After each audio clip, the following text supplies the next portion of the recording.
WhatsApp, Instagram, YouTube எதை திறந்தாலும் ஒரு கலையவ அழகிய நிலவவ. அவன் புருஷன்லாம் பொண்டாட்டிக்கு சந்தோஷமாக இந்த மாதிரி பாட்டெல்லாம் டெடிகேட் பண்ணிட்டு இருக்கேன். நான் ஒன்று கட்டிட்டு வந்திருக்கேன் பாரு. போடும் ஃப்ரெண்ட்ஸுக்காக நட்பே துணை அப்படின்னு போடும். இதுவே லவ் பண்ணுறப்ப ரீல்ஸாக விடும், ப்ளூ கலர் ஹாட்டாக விடும், ரெட் கலர் ஹாட்டாக அனுப்புவான். நல்லா இப்பன்னு பாரு, ஒன்றத்தையும் கண்டுக்கிறது இல்லை. இந்த பாட்டெல்லாம் வந்துச்சான்னு கூட தெரியல.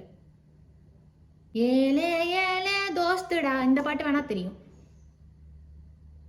லவ் பண்ணும்போதெல்லாம் அப்படியே சுச்சுவேஷனுக்கு ஏற்ற மாதிரி தேடி தேடி தேடி தேடி அனுப்புவானுங்க. இதுவே கல்யாணம் ஆயிடுச்சுன்னா கண்டுக்கிறதே கிடையாது. எங்க இவ தானே 4 செவத்து விட்டு எங்கே போயிடுவா அப்படின்ட்டு. பாரு இப்போ யூடியூப்குள்ளே போனா பாரு, ஒரு கலையவ அழகிய நிலவ நிலவிலும் ஜொலிக்கிற ஒரு நிரந்தர ஒளியவன். நிரந்தர ஒளி என்னைய தலைவலின்மா. என்னடி பண்ணிட்டு இருக்க? வா, உன்னை பத்தி தான் பெருமையா பேசிக்கிட்டு இருக்கேன். அப்படி என்ன பெருமையா பேசிக்கிட்டு இருந்த?